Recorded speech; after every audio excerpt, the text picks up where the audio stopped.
Thank you for this day that you have given us. A beautiful, a wonderful day, Panginoon. Truly, Panginoon, a grace-filled day na pinagkaloob niyo naman po para sa bawat isa sa amin. Salamat po, Panginoon, for giving us, Panginoon, and extending, for supplying strength sa bawat isa po sa amin. Extending and supplying grace, Lord God, and your love towards us. Salamat po muli, Panginoon, sa panibagong pagkakataon na yung bawat isa po sa amin, and even ako po, ay magkaroon ng opportunity na makarinig po muli ng iyong salita. Gamitin mo po ito, Panginoon, bilang pagpapala. This is your word. Hindi ito dahil may nagawa kaming topic, but this is all because of you. This is all about you. This is your word, Panginoon, and it has the power, Lord God, to change us and to change our situation, Panginoon, right at this very moment, Father God. We bless you, God, and we expect great things from you today, Panginoon. At never kaming mapapagod na mag-expect ng promises mo, Panginoon, ng mga blessings, Panginoon, na dala-dala ng iyong mga salita. Panginoon, dalangin po namin, patuloy mo pong i-open yung mga eyes namin, Father God, yung heart namin, Panginoon, into familiarity na narinig na namin yan, alam namin yung word na yan. But Lord, give us fresh revelations of your word, Panginoon. Salamat po, Panginoon, sa lahat-lahat, Father God, and we believe that it is you who will speak to us this morning, Father God. It is your Spirit, Panginoon, that will move and will guide and will teach and will strengthen yung bawat isa sa amin, Lord God. Salamat po ng maraming. Sa iyo lamang po lahat ng papuri, pasasalamat at pagsamba sa pangalan ni Jesus. Amen and amen po. Ayan, so share ko lamang po sa inyo. Kuya Randy, pakita po natin yung title ng pag-uusapan po natin. So, the title po ng ating pag-uusapan is Being Pursued by God, or Pursued by God. Amen. So, medyo lahat naman po ng sinishare natin dito sa harap, it should always points us dun sa love ni Lord. Sa kung sino si Jesus, ano yung ginawa niya sa cross, and ano yung grasya niya para sa bawat isa sa atin.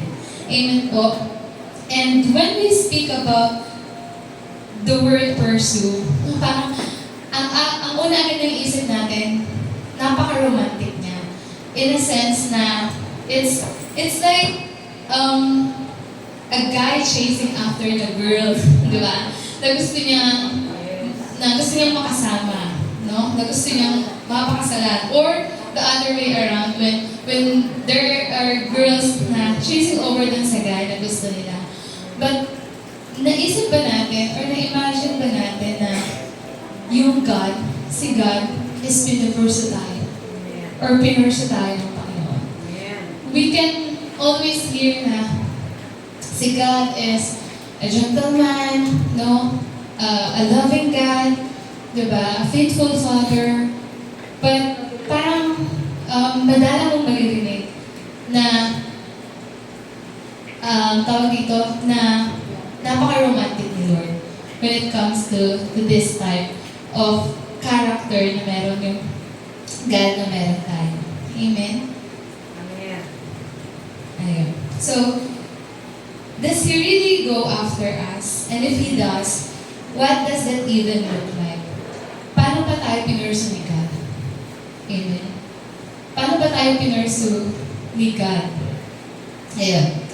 So, share ko po sa inyo yung verse natin. Next slide po. This is about the woman in Well. Amen? Sabi ito sa John 4:4-7 sa New King James Version. But ito yata, hindi niyo mabasa. Tapos yellow pa yung natin. So, ayan. Sabi po dito, but he needed to go through Samaria. So he came to a city of Samaria, which is called Sychar, near the plot of ground that Jacob gave to his son Joseph. Now Jacob's well was there. Jesus, therefore, being wearied from his journey, sat thus by the well. It was about the 6th hour. So, ito yung tanghaling tapat. Amen. So, yung John 4:47 describes the beginning of Jesus' encounter with the Samaritan woman at the well. Amen. And during that time, nag-travel si Jesus from Judea to Galilee. So from Judea, madadaanan mo muna yung Samaria bago ka makapunta ng Galilee. Amen. He passed through Samaria and he came to a town called Sychar. Katulad ng nabasa natin dyan. And then, tired from his journey, Jesus sat down by Jacob's well around noon. So kung titignan nyo, kung sa panahon natin ngayon, sobrang init during that time. Tanghaling tapat. Amen. A Samaritan woman came to draw water, and Jesus asked for her a drink. Amen. And during that time, yung pagkausap ni Jesus Christ dun sa Samaritan woman, it breaks yung cultural norm. Kasi during that time, yung Jews didn't usually talk to Samaritans. Ayun. Kasi they usually think na yung mga Samaritans is yung tawag dito, inferior. Parang gano'n, inferior sa mga Jews. Ayan. So, yung Samaritan woman na yun, she was known around town as someone with a messy past. Ayun. Magulo yung kanyang nakaraan. Amen. Siguro kung sa panahon natin ngayon, siya yung palaging pinag-chismisan. Ayun. Siya yung palaging pinag-chismisan, yung palaging ina-avoid. Because people likely called her names like homewrecker. Kasi hindi lang isa, yung husband niya. Kundi 5. Tama ba ako kasi Jason? Ayun. Husband stealer, yung tawag sa kanya during that time. Amen? But here's the thing. Yung story ng Samaritan woman, hindi siya tale lang, or hindi siya, totoo siya. Amen? Totoo yung babae na yun, na may magulong past. Like us. Amen? Na yung story niya, hindi lang basta parable or legend. She was a real person just like us. Yung pain, yung problems na meron siya during that time, totoo yun. Like us ngayon, yung problema, yung pain na meron tayo ngayon, totoo yun. Amen? Amen. And she carried them every day. Amen? Till nakilala na si Jesus Christ. Just like us na we're always carrying yung mga burdens natin, yung mga pains natin, amen? Yung mga problems na meron tayo, until she met a very real Savior who changed everything. Until the very moment na ma-meet natin si Jesus. At the moment that we met Jesus, doon nagbago yung buhay ng bawat isa sa atin. Amen? So, that one encounter changed everything. Amen. Sino dito na-encounter na yun? Amen. Amen. Sino dito ulit na na-encounter? Amen. So, bagamat nakautulan nga po nung time na yun, na iniiwasan yung mga pakikisama sa mga Samaritano kasi tinuturing nilang spiritually inferior yung mga Samaritans. Pero sabi doon ni John, he had to go through Samaria. He had to go to. Amen. So, yung he had to go to, amen, kung iisipin mo, he had to, he needed to, he must, amen. So, ibig sabihin, that shows intention. Yes. Intentional. Amen. Yung pagpunta doon ni Jesus. Kahit napagod na siya. Amen. Intentional. Hindi lang intentional, it shows purpose. Kasi may purpose bakit he had to stop there bago siya dumiretso. Amen? Ng Galilee. Jesus didn't just randomly pass by the well. He meant to be there. Amen? He had a divine appointment with the Samaritan woman even though walang idea yung Samaritan woman na yun. Amen? We know from the story that this woman, she was being looked down on, talked about, and likely avoided by others, ended up having a powerful, life-changing conversation with Jesus. But here's the key. She didn't go looking for him. He went looking for her. Amen? So guess what? He's still doing that today. Amen? Maybe, meron tayong mga past experiences na parang katulad dun sa Samaritan woman. Amen? Ang tinadala-dala pa rin natin. Maybe we're battling something na talagang, pasuko na ako. Amen? Na hindi na natin kaya. Maybe you feel completely alone, like no one truly gets what you're going through. Amen? Na parang wala na nakakaintindi sa akin. Ako na lang to. Amen? Next slide po, Kuya Randy. Next pa po. Here's what Jesus wants you to know. Jesus hasn't changed. Kung sino si Jesus, during the time ng Samaritan woman, siya din yung Jesus na meron tayo ngayon. Just like He showed up for that woman at the well, He wants to show up for you today. Amen. He's not waiting for you to have it all together. He wants you. He meets you right where you are right now. Amen.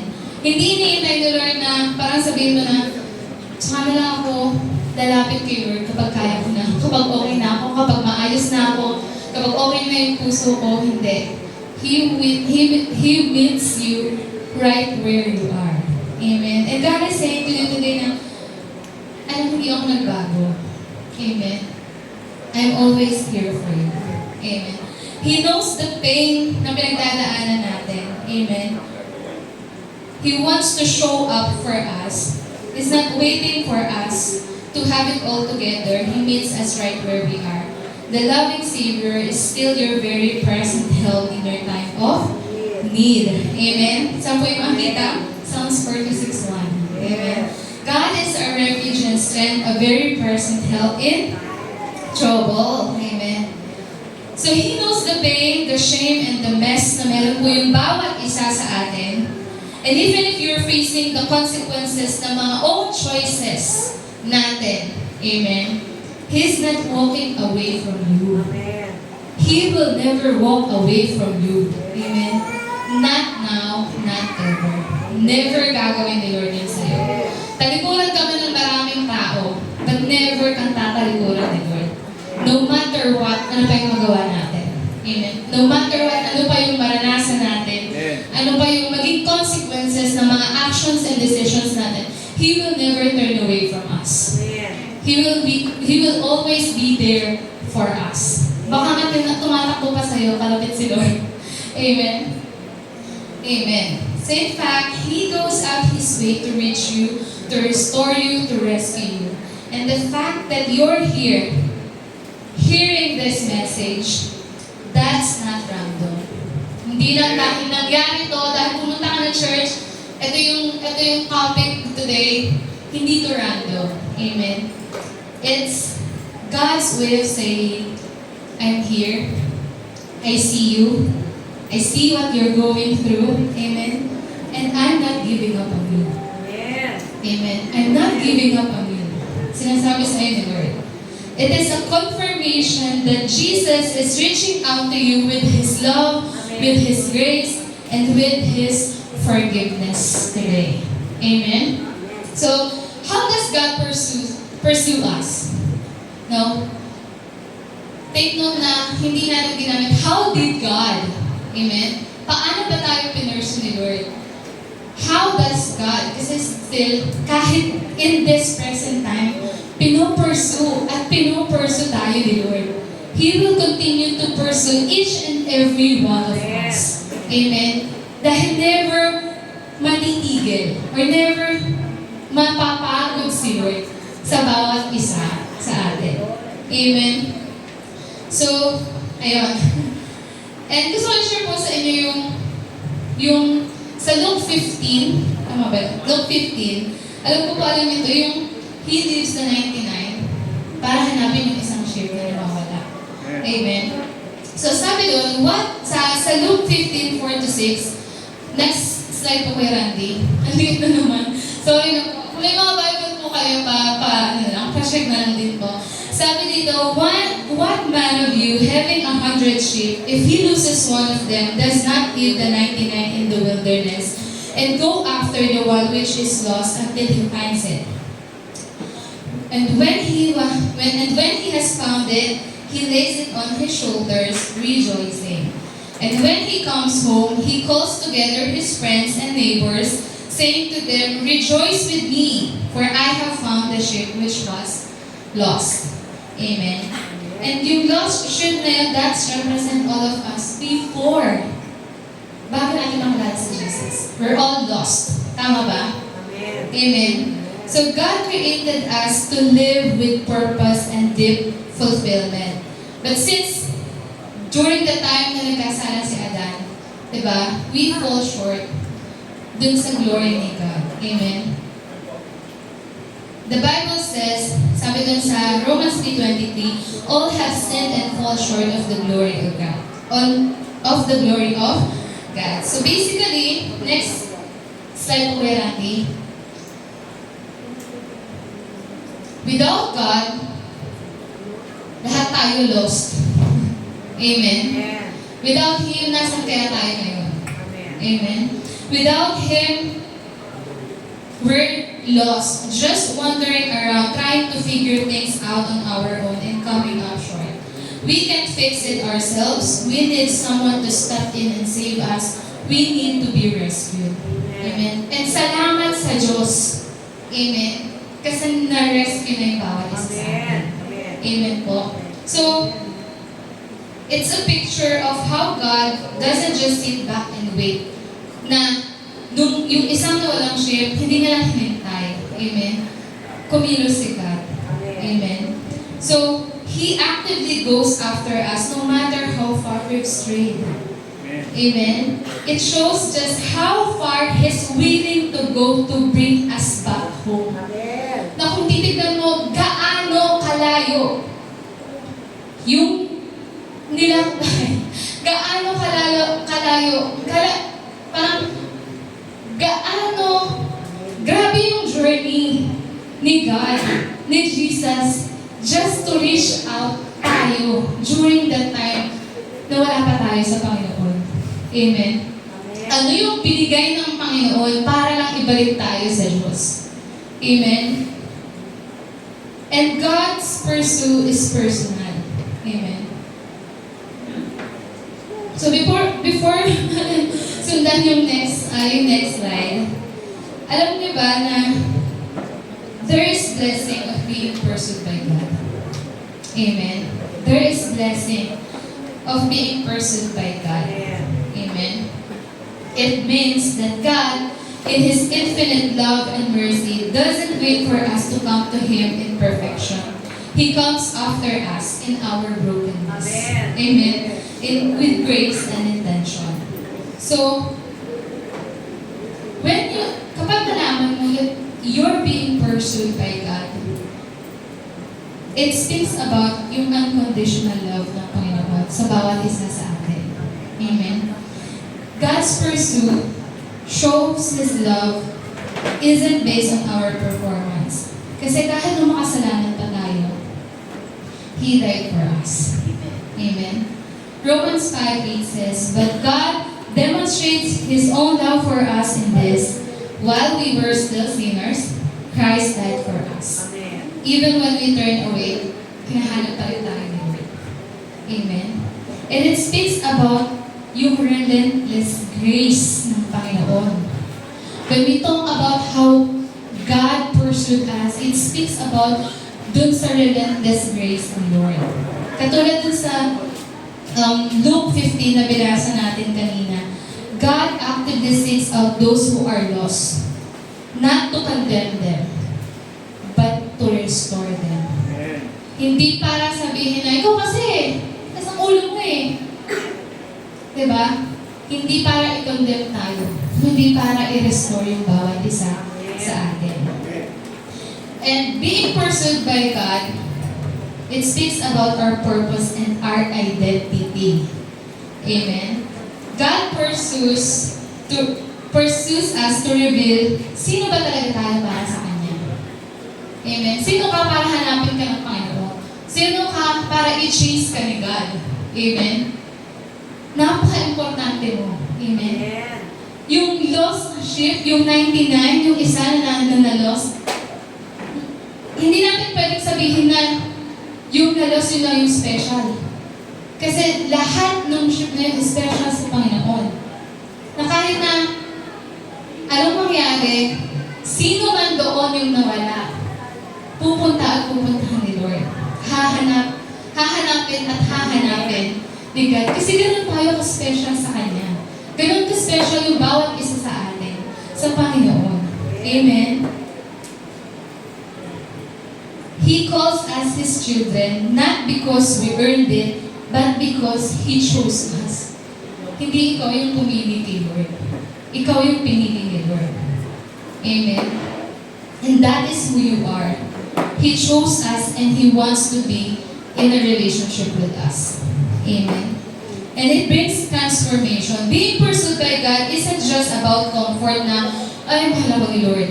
Amen? Na merong Diyos na nagpo-pursue sa akin, na merong Diyos na ibigay yung lahat para sa akin. Amen? It's about change. Amen? His pursuit brings us into light, truth, and transformation. His love doesn't leave us where it found us. Hindi lang tayo iniiwan ng pag-ibig ng Lord kung saan niya tayo nakita. Kundi every day of our lives. Amen? And it brings us security. Kasi diba, when you're being pursued by someone, may sense of security. May sense of value na ito yung value ko for this person. And ganoon din yung gustong maramdaman natin when it comes to God na minupursu tayo. Amen? There's deep security in knowing that God pursues us. Na yung pagpupursu sa atin ni Lord, it doesn't end sa mga mistakes na meron tayo. Kasi kahit gaano pa tayo magkamali, mahal pa rin tayo ng Panginoon. Amen. Psalm 23:6 says, "Surely your goodness and love will follow me all the days of my life." His presence is constant. Amen. Hindi porket hindi mo nararamdaman, nawawala yung presensya ng Panginoon. Hindi porket hindi mo nararamdaman na nakikinig sa'yo si Lord, hindi na-answer yung prayer mo, ibig sabihin, iniwan ka na ni Lord. Amen. His presence is constant. Amen. The blessing of being pursued by God is that we are never alone. Amen. We are never alone. We are never forgotten, and we are always loved. Amen. Invited into a life of purpose, healing, and eternal hope. Amen po? Amen. Medyo, hindi ko alam kung hanggang saan po, pero bahala niyo si Lord. Next slide po, please. Amen. How does God pursue us? First, God chases after you relentlessly. Amen. No matter how many people yung meron sa mundo na to, amen, God takes personal delight in you. Amen. It doesn't matter if the shepherd still has 99 other sheep, katulad dun sa binasa natin kanina. The fact is, his special sheep is missing. Kasi nga nawawala yung isa. No? And how do we know na special yung bawat isa doon? Each sheep is special sa Panginoon. Sabi dito, if there was no one else who ever sinned, God would still send His Son to die on the cross for you and me. Amen. That's how deep and personal yung love ng Panginoon para sa bawat isa sa atin. Kahit na ikaw na lang, kahit na ikaw lang yung nagkasala, amen, ibibigay pa rin ni God si Jesus para sa bawat isa sa atin. Ganun niya tayo kamahal. Ganun ka-personal si Lord sa bawat isa sa atin. Amen.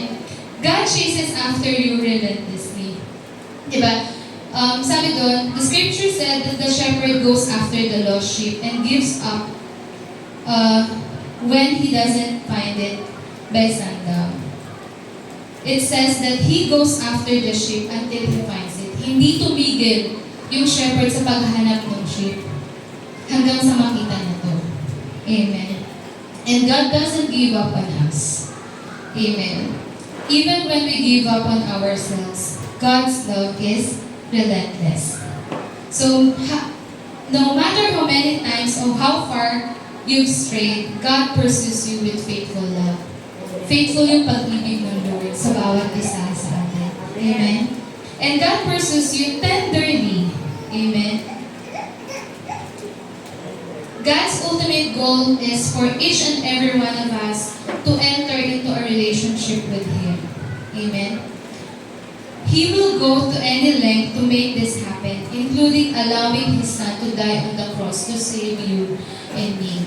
Dahil sobrang gusto ng Panginoon na magkaroon tayo ng relationship sa Kanya, even yung kaisa-isa niyang anak, kaya niyang i-sacrifice para lang magkaroon tayo ng relationship sa Panginoon. Amen? So, that is our God. Amen? 1 John 4:8 says, next slide po, Kuya Randy. He who does not love does not know God, for God is love. Ito yung Diyos na meron ka. Ito yung Diyos na dinadasalan mo. Ito yung Diyos na pinaglilingkuran mo.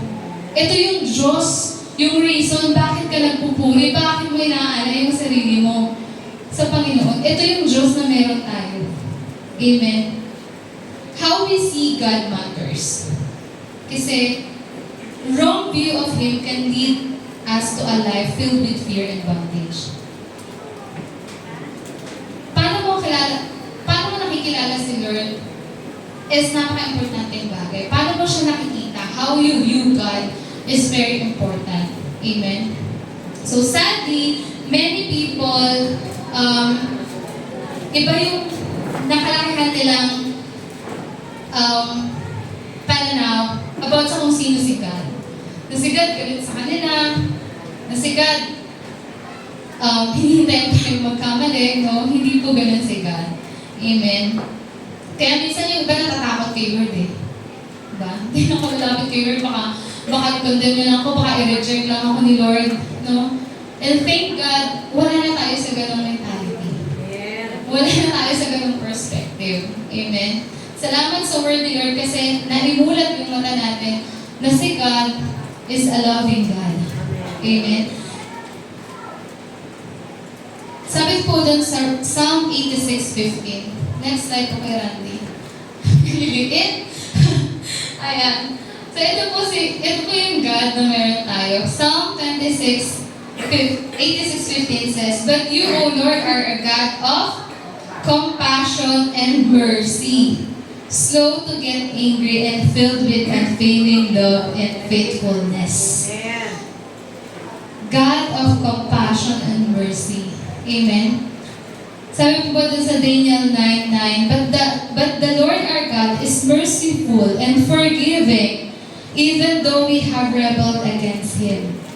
Then Psalm 25:6, "Remember, O Lord, your compassion and unfailing love, which you have shown from long ages past." Amen. He is full of love. Ito yung Diyos na meron tayo. Amen. Ito yung Diyos na pinaglilingkuran natin ngayon. He is full of love, slow to anger, and He's patient sa bawat isa sa atin. Amen. He's kind, He's forgiving, He is full of mercy. Amen. Salamat talaga sa word ni God kasi nare-reveal yung truth ng kung sino talaga si God sa buhay ng bawat isa sa atin. Amen. And if you want to know more about God's heart, saan tayo tingin? Look unto Jesus. If you want to know more about that, sabi niya actually kanina, there is more pa doon sa kung anong kayang gawin ni Lord. There is more pa sa kung anong alam natin sa Panginoon. And if you want to know more about God's heart for you, look unto Jesus. Amen? Kaya every time natatayo tayo dito sa harapan, every time na mag-share kami, or gagamitin tayo ni Lord na mag-share, it should always point to Jesus. Kasi si Jesus lang yung reason bakit tayo nandito lahat. Si Jesus lang yung reason bakit ikaw at ako nakakaranas ng magandang buhay. Amen? Ng mga pagpapala.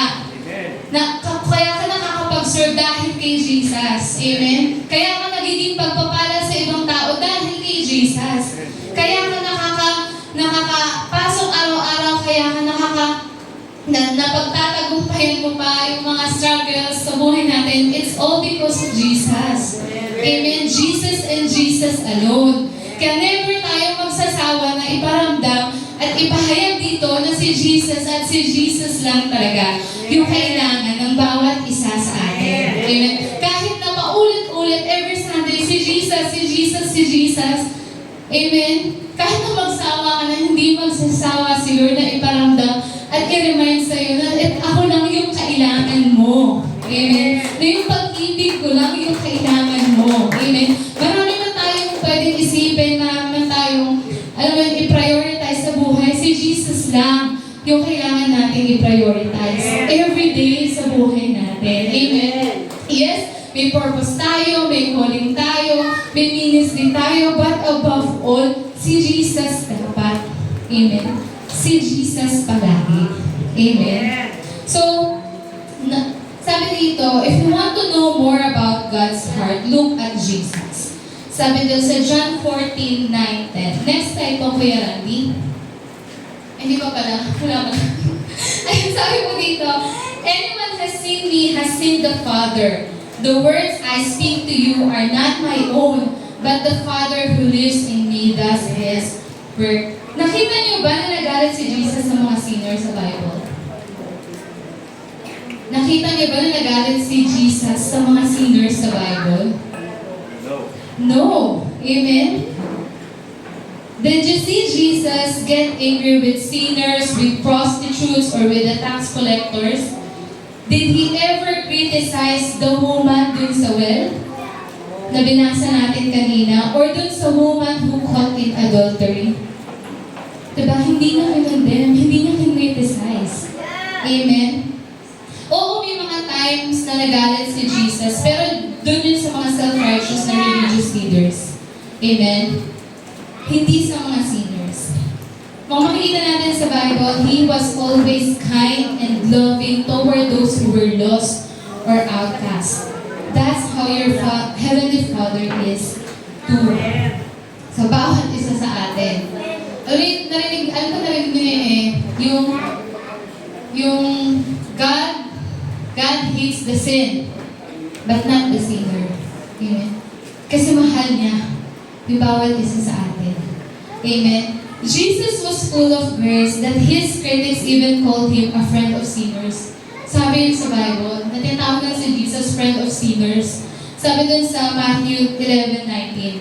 Sabi dun, the Son of Man came eating and drinking, and they say, here is a glutton and a drunkard, a friend of tax collectors and sinners. But wisdom is proved right by her deeds. No? What people, yung mga taong tumawag kay Jesus na friend of sinners para ma-discredit siya, they meant as an insult. Actually, yun yung nagpakita ng amazing grace na Lord. Amen. Yung pagiging friend niya sa sinners. That shows His amazing grace. Amen. Next slide po, Kuya Randy. Grace doesn't, Grace doesn't avoid sinners. It seeks them out. Amen. It doesn't protest against people who are struggling. It welcomes them and helps them change. Grace doesn't condemn those fighting with sin. It helps them grow into holiness. Amen. So, grace doesn't push sinners away. It goes after them. Yun si Jesus, yun si God. Amen. So, it doesn't protest or reject people who are down or have made mistakes. Instead, it gently brings them closer. The more ka na nagkakamali, the more na mas gusto ni Lord na ilapit ka na sa Kanya. The more na gusto niyang maramdaman mo na mahal ka niya. The more na gusto niyang sabihin sa'yo na never will I leave you, never will I forsake you. Amen. Grace doesn't condemn those who are struggling. It helps them change and grow. Amen. And we found hope dun sa grace ni Lord. We found hope in Jesus. Sinners found hope, freedom, and joy in Jesus. No? Kung titignan natin yung sarili natin at yung buhay natin, kay Jesus natin, natagpuan yung pag-asa, yung kalayaan, yung joy. Amen? He didn't condone their sin, but He showed them grace. And that grace changed their lives. Grace changes everything. Yeah. Alam na alam ko po yan at alam na alam ko pong alam niyo yan. Danas na danas po natin yan sa buhay natin. Amen. He gave His life to save them from their sins after all. So never kinonsente ni God yung kasalanan. At hindi niya ikukonsente yun. Amen. So paano gagawin yun ni God kung siya mismo yung nag-alay ng buhay niya para iligtas tayo ng kasalanan? Amen. So, naalala niyo po yung story ni Zacchaeus and Jesus. Ayan. Si Zacchaeus, he is the corrupt tax collector sa Bible. Amen. Sabi doon, Jesus showed him grace, ate with him, and loved him. After that, Zacchaeus was so transformed that he promised to give half of his wealth to the poor and pay back anyone he had cheated 4 times over. Sabi ko pala yan, Luke 19:8. Sabi doon, but Zacchaeus stood up and said to the Lord, "Look, Lord, here and now I give half of my possessions to the poor, and if I have cheated anybody out of anything, I will pay back 4 times the amount." That's what grace does. It changes people from the inside out. From the inside out. Grace is very personal. Amen. God is very personal sa bawat isa sa atin. Amen. Jesus didn't give Zacchaeus a list of rules or hindi niya kinondemn si Zacchaeus. He just gave him grace and it completely transformed his heart. Grace leads to real holiness. Amen. Yung grace yung magbabago ng buhay natin at ng tayo mismo from the inside out. Amen. And I want to remind each and every one of us that grace is not a doctrine, it's a person. Amen. Sabi dun sa John 1:17, for the law was given through Moses, but grace and truth came through Jesus Christ. Next slide po kay Randy. Ayan. For the law was given through Moses, but grace and truth came through Jesus Christ. Amen. Do you know what makes Christianity different and powerful? Amen. Napaka-powerful ng Christianity in a sense na enough yung grace ni Lord para i-set free yung bawat isa sa atin. Sa mga addictions, amen. Sa sin, amen. Sa fear and guilt na meron yung bawat isa sa atin, amen. Kasi dito sa mundo, kung makikita nyo, a lot of belief systems the world focus on is on following rules. Amen. On laws, mga batas, and moral codes. It's all about doing the right thing and avoiding the wrong thing. Amen. But Christianity is unique in that it is not about the list of do's and don'ts. It is about having a relationship with Jesus. Amen. And it is God working in us and for us through the relationship that brings transformation sa buhay po ng bawat isa sa atin. Amen. God isn't just after your obedience. God isn't just after your obedience. He wants a relationship with you. Amen. Hindi lang gusto ni Lord na sundin mo to kasi ito yung nakasulat dito. But more than that, He wants to have a relationship with you. Amen. The law was given through Moses, but grace and truth came through Jesus Christ. Kung manonotice nyo doon, the law was given, ibinigay. Parang there's distance na binigay ko. But grace and truth came through Jesus. Amen. Grace came. And grace is personal, and it came as a person, the person of Jesus Christ. Amen. And grace is the love of God coming down for you, independent of your love for Him, not dependent sa love mo sa Kanya, but on His love for you. Amen. Grace and truth came through Jesus. Not because you love God, but because He loves you. Hindi dahil sa kaya mong gawin at nagagawa mo, kundi dahil sa kung anong ginawa ni Jesus Christ sa cross para sa iyo. Amen. Hindi ka naman pwede magkaroon ng relationship sa stone. Amen. Kung saan nakasulat yung law. Pwede ka lang magkaroon ng relationship sa tao. And that is si Jesus Christ. Amen. So the law is hard, cold, and impersonal. You cannot have a relationship with two tablets of stone. But grace is gentle and warm. Grace is not a teaching or a doctrine. Grace is a person, and you can have a relationship with a person. Tama po ba? Amen. So God isn't interested in just getting you follow yung mga rules. He loves you and wants to be close to you. Amen. That's why Jesus came. Kaya dumating si Jesus. Amen. For us na magkaroon ng relationship sa Panginoon. Amen. He died a painful death on the cross to pay for all our sins. Everything we couldn't fix or do right on our own, He took care of it. Everything na hindi natin kayang gawin, si Lord yung gumawa. Amen. So, magkakommunion na po pala tayo. So, tayo po tayong lahat. And habang dinidistribute ko yung communion, kaya sabi ko kay Tita, after na lang po yung communion. Kasi, we will continue to talk about yung finished work ni Lord. Amen. Through Jesus Christ. Amen. So, when you receive Jesus Christ as your Lord and Savior, you are made holy and righteous by His blood once and for all. Amen. Thank you po.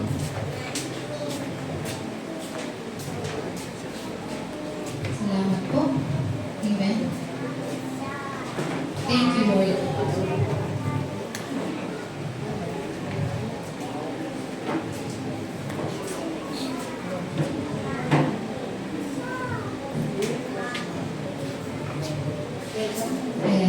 Sabi din po dito, when you receive Jesus Christ as your Lord and Savior, you are made holy and righteous by His blood once and for all. Amen. Once and for all. Amen. Kaya tayo nakaka-enter into presence ni Lord na we can come boldly to His throne, in His throne of grace without guilt and doubt. That's because of Jesus' blood. Amen. Parang ganito siya. Kapag bayad mo yung utang mo sa bahay, amen? Amen? Hindi ka na nagpapadala ng monthly payment. Kasi nabayad mo na. Amen? Ng full. Amen? Amen? Bayad na nga money. Kasi may letter man na dumating na humihingi ng bayad. Pakita mo lang yung title deed.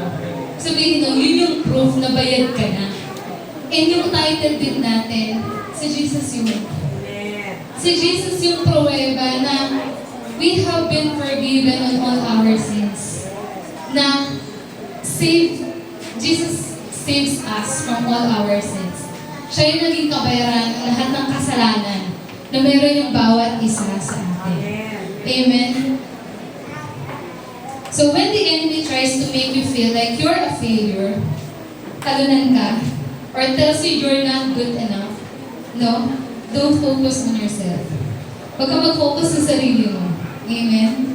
Look at what Jesus did for you. That's why we were called Christians. Kasi we belong to Christ. Amen? So you're not on your own anymore. Jesus bought you with His own precious blood. That was... Kuya lang din yung sa'yo po din yung lakas. Sabi dito, you're not on your own anymore. Jesus brought you with His own precious blood. Next slide po. Next slide po. Ayan. That's what makes your relationship with God real and secure. That's what makes your relationship with God secure. Na kahit na ano pa yung mangyari, hindi mawawala yung pag-ibig ni Lord sa atin. Katulad ng sa kananta natin. Di ba? Walang pwedeng makapag-separate dun sa pag-ibig ni God sa atin. Not because dun sa kaya natin gawin, but because dun sa ginawa ni Jesus Christ sa cross. Amen? So, because of that, you can boldly receive na yun, yung love ni Lord. Amen? You can boldly receive yung freedom ni Lord na yun sa'yo. You can boldly receive yung blessings of divine healing ni Lord na yun para sa'yo. You can boldly receive yung protection niya. Grabe po yung panahon ngayon. Amen? Salamat sa protection ni Lord kasi everyday we're being kept safe. May mga nababalitaan tayo na nakatayo na, wala naman. We feel safe at once pero because of accidents and incidents, diba? Pero salamat kasi we can boldly receive yung protection ni God through Jesus' blood. Amen? We can boldly receive yung strength and yung forgiveness ni God sa atin. Amen? Kahit na paulit-ulit tayong magkasala.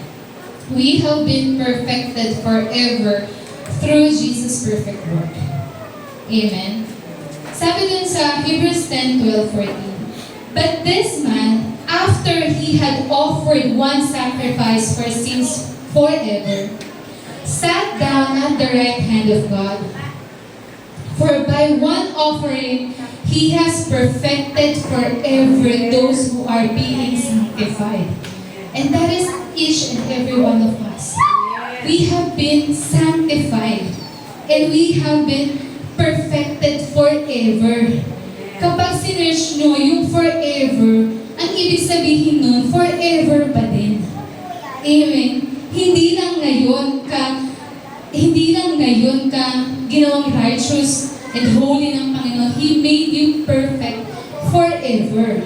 Amen. The good news is, you are already forgiven and made perfect because of what Jesus did. Amen. And it's not temporary, it's forever. Once and for all. Amen. So how long yung forever? Forever. Amen. So, you've been totally forgiven and made right once and for all. Not because of anything you've done, and definitely not because of animal sacrifices. Kasi bangagi na natin before, nag-o-offer ng mga sacrifices na animal para alisin yung sin. Amen? To take away the sin. It's all because of Jesus and His blood. How can we be sure na yung lahat ng sins natin already forgiven na? How can we make sure na yung lahat ng sin na meron tayo, pinatawad na? Amen? Sabi po dun sa sabi dito, after Jesus gave His life for us, sa binasa po natin kanina, the Bible says He sat down at the right hand of God. Big deal ba yun? Big deal yun. Kasi, sitting down means the work is done. Kailangan mo uupo kasi tapos na yung trabaho mo, diba? Amen? Finish. Nothing else needs to be added. Wala ka nang pwedeng idagdag dun sa ginawa ni Jesus Christ sa cross. Sorry po, medyo matagal, pero patapos na ito. No? Sa Old Testament, yung mga pare, they have to keep working every single day. They could never sit down because the job of offering sacrifices was never ending. Their sacrifices weren't enough to wipe away yung sin completely. Kaya palagi silang nag-o-offer ng mga animals. Amen. Fun fact, ayun, dun sa tabernacle, alam ko na-share ko na to before sa midweek service kung ano yung itsura ng tabernacle. Ayun, dun sa tabernacle, there was no chair. Walang upuan doon yung mga priest or yung mga pare to sit on. Meron sila lahat. Like yung altar, yung table, yung lampstand, pero walang upuan. Amen? Bakit kaya? Because their work was never done. Amen? But Jesus, He finished it all. So He sat down at the right hand of the Father. Kasi tapos na. Amen? It is finished. So today, you can rest. Seriously, no, let's stop stressing sa mga bagay-bagay. In God's eyes, because of Jesus, you are already clean, you are already perfect, you are completely forgiven, you are healed, amen. You've been restored, you've been made righteous, amen. You were called, you're covered by His eternal powerful blood, amen. And that's not something that wears off. Permanente. Forever. Amen. So, ano na lang yung kailangan natin gawin? Believe it. Amen. Believe it and receive it. Amen. I-receive mo kung ano yung binibigay sa iyo ng Panginoon. Amen. That's how you walk in victory. That's how you overcome yung sin, yung mga addictions and anxiety. And kahit ano pa yung pwedeng i-throw sa'yo ng mundo at ng buhay na meron tayo dito. That's how you win in life. Remembering what God or what Jesus Christ did on the cross. So let's partake po yung bread. And let's remember kung paano yung katawan ni Jesus is nabayubay sa cross. Kung paano hindi na naging, kung paano yung sakit, yung itsura ng katawan ni Jesus, na-crucify sa cross. He chose that para maging whole yung bawat isa sa atin. Para yung bawat sakit, diseases, and anything, hindi natin maranasan. And if you're still feeling something in your body, amen, patuloy mong i-declare that by His stripes, we are healed. Believe what Jesus has already done in the cross. So let's speak. Let's use our mouth to thank the Lord for His very body. Lord, salamat, Father God. Salamat, Panginoon, that by all your stripes we are healed, Panginoon. And that right now we receive your healing, Lord God. Salamat po, Panginoon, na sa mga darating na araw, patuloy mo pong palalakasin yung bawat isa sa amin, Lord God. Patuloy yung iba yung pag-iingat mo sa bawat isa sa amin, O Diyos. Patuloy mong palalakasin yung bawat isa sa amin, Father God. Patuloy mong i-restore yung health namin, Panginoon. Maraming salamat po for what Jesus Christ did on the cross. And we receive it in Jesus' name. Hallelujah. Let's partake the bread.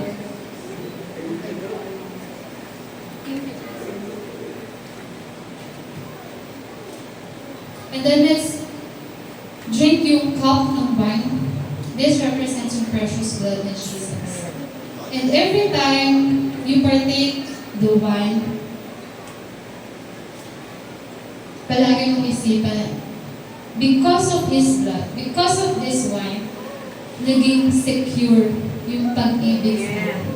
Naging secure yung salvation natin with God.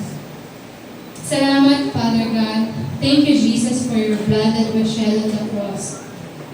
Salamat, Father God, that it is already finished. Wala kang pwedeng idagdag pa, Panginoon. Salamat that once and for all, you have made us righteous, Panginoon, in Jesus Christ, in God, through Jesus Christ, Lord God.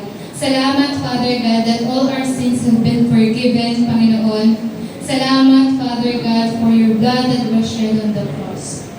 Thank you, Father God, for being patient with us. Thank you, Father God, for your love and mercy towards us, Lord God. Thank you that it is always you who's chasing over us, Lord God. Salamat po sa dugo mo. Your grace and your blood changes everything na meron kami ngayon, Father God. And Lord, we remember you. We remember your love and your grace this morning, Father God. We thank you for the blood of Jesus. Hallelujah. Let's drink the cup of wine.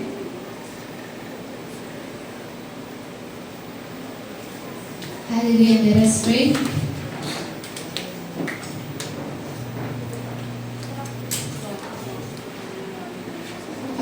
Thank you, Jesus. Thank you, Jesus. Hallelujah. Hallelujah. Lord, salamat po, Father God, for this day that you've given us. Thank you for reminding us precious each and every one of us sa iyo, Father God. How you treasure us, Father God. Salamat po sa pag-ibig mo, Father God. Thank you, Father God, for giving Jesus Christ, Panginoon, para po sa bawat isa sa amin. Salamat po na hindi ka po nagbago, Panginoon. Salamat po na yung pag-ibig mo at yung grasya mo ay patuloy at patuloy na kumikilos sa buhay mo ng bawat isa sa amin. Ano man po yung napagdaanan namin? Ano man po yung nagawa namin, Father God? Ano man po yung binabato sa amin ng kaaway ng Diyos? Salamat po na we are forever saved, Father God. We are secure in you, Panginoon, because of Jesus' blood.